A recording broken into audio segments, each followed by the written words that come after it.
Hi students, this is Uma. In this video I am going to explain naming of ions. So there are two types of ions ma. So cations and anions. Cations are the positively charged particles and anions are the negatively charged particles.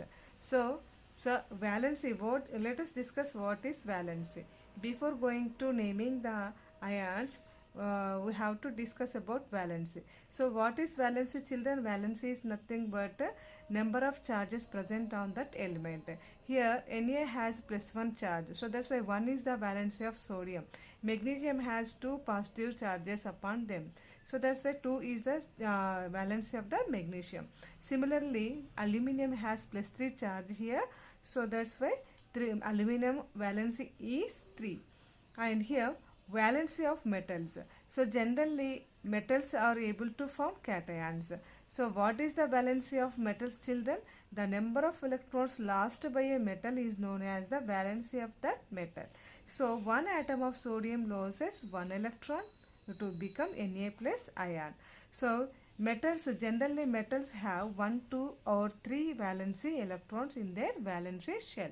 So if a metal loses 1 electron from its outermost orbit or valency shell, it will become unipositively charged particle. If it loses 2 electron from its valency shell or outermost orbit, it will become +2 charged particle.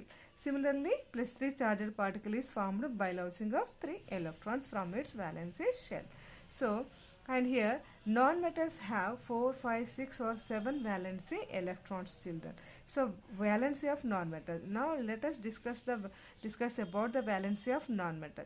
The number of electrons accepted by a non-metal is called valency of the non-metal. For example, one atom of chlorine accepts 1 electron to form a negative chloride ion. So here the symbol of the chlorine is given here. If it is gained 1 electron, it will become Cl minus ion. So this is about valency, children. Here certain elements variable valency. Let us discuss about variable valency. What is variable valency, children? Certain elements have more than one valency. They exhibit variable valency. For example, copper is able to form +1 and +2 charged particles. So two types of anions are there for the copper. So Cu +1 is the one of the cation of the copper, and Cu +2 is the another cation of copper, and Fe +2 is the one cation of the iron. So Fe +3 is the another cation of copper. Same element possesses different number of charges. So this is about variable valency. Variable valency means the atom of the same element possesses a different number of positive charges upon them. So that's why these are called such kind of valency is known as a variable valency. And here now we are going to give the name to the cation. How to give name to the cation. So suppose here it is the symbol of the cation and these are the names of those. Here Na plus 1 is the name of the name of the ion. So Na plus 1 is the sodium symbol of the sodium ion. So and Li plus 1 is the lithium ion. Li plus 1 is the lithium ion, and Mg plus 2 is the magnesium ion. Ca2 plus is the calcium ion, Al plus 3 is the aluminum ion, K plus 1 is the potassium ion, and beryllium plus 2 is the beryllium ion. So here there is no change in their names of the ions of their respective atoms. So no need to change the name of the ions here. Just you have to write the name of the element. Sodium ion and the sodium atom both are having the same name. So there is no change in these. Whenever an atom of the element possesses different number of charges, that means variable valency, then only they have different names. So here naming of cations which shows variable valency. Suppose copper Latin name is cuprum, children. So and here copper is able to form two types of cations, +1 and +2. Here when you compare both of these, +1 is a lower when you compare with +2. So that's why OUS as is added to the lower charged particle. That means take the name Latin name of the copper. Copper is cuprum, and remove the um. Instead of um, you have to add OUS is a suffix to that Latin name of that element. Then it will become cuprous. And similarly, you add IC to the highly charged particle. So here this will become cupric. So cuprous has a +1 charge to the copper, and cupric means Cu +2 ion. And here similarly mercury has two types of, mercury is able to form two kinds of cations, +1 and +2. So that's why when you compare both of these, Hg +1 has less number of positively charged, then you have to add us to the mercury or hydrogen. Then it will become hydrogerous or mercurous. Similarly, equal to the mercury or hydrogen. Then remove the then add or add us. Then it will become their respective ions. Hg +1 is the hydrogerous or mercurous. Hg +2 is the mercuric or hydrogeric. Ag +1 is the monovalent cation of silver, and Ag +2 is the divalent cation of silver. Silver is able to form two kinds of cations. So that's why write the Latin name of the silver is the argentum. Then add OUS, remove then add OUS suffix to the argentum. Then it will become argentus. Similarly, equal to the argentum, then it will become argentic. Okay na children? Latin name of iron is ferrum. Remove add OUS, then it will become ferrous. And Fe+3 is the another cation of the iron. Then what is the Latin name of iron, children? Ferrum. Remove two letters, then add equal to the Fe3+. Then Sn +2, Sn+4. These are the two kinds of ions of the tin. Tin Latin name is stannum. Okay children, remove and add OUS to the stannum. Then it will become stannous and stannic for Sn+4. Like that. Similarly, lead Latin name is plumbum, and lead has two types of positively charged particles. That means Pb+2, Pb+4. So Pb+2 is a lower charge, and then Pb+4. Add OUS to the plumbum, then remove the then it will become plumbous. Similarly, equal to the plumber, then it will become plumbic. Rs and Aric to the gold. Au+1 is the lower, then Au+3. Rm is the Latin name for gold. Remove and add OUS to the lower charge, and higher charge to the higher charge Ic. Then it will become Aric. Okay children. So now we are going to discuss about naming of anions. And you have to add suffix ide to the name of the element, half of the name of the element. Then it will become ide. So suppose Cl has -1.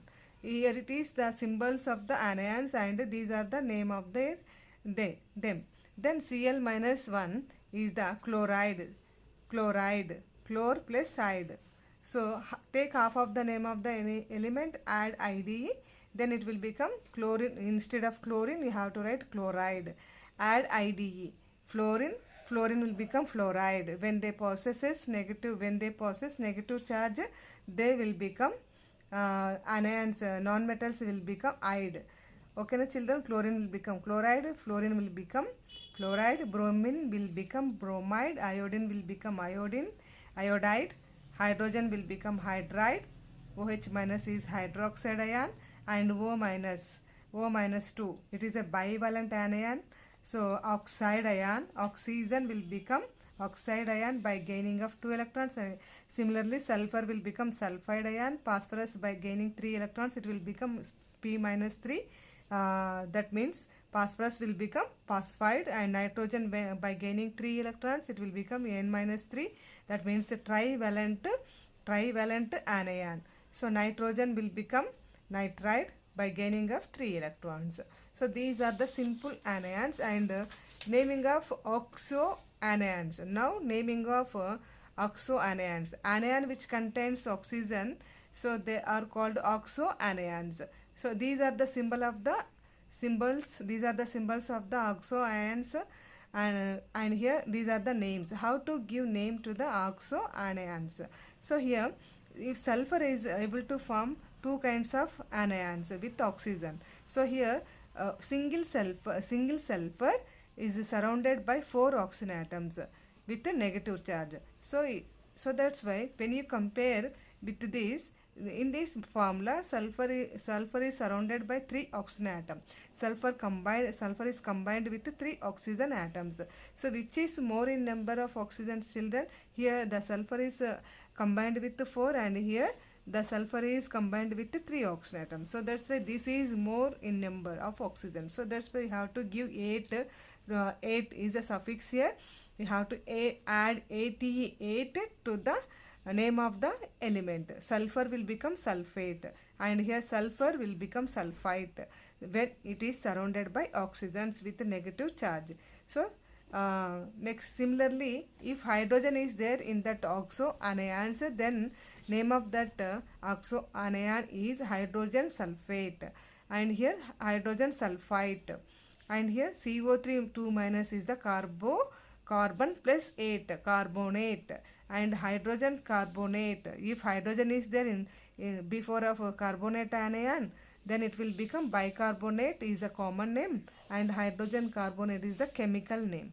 And PO4 minus 3 and PO3 minus 3. So these are the two types of anions for phosphorus with oxygens. So that's why here 4 oxygen atoms are surrounded to the single sulfur. So here 3 oxygen atoms surrounded to the single phosphorus, not sulfur, sorry, phosphorus.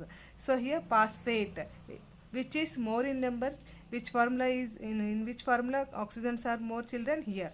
So that's why it will become 8, and here less oxygens are less when you compare to this formula.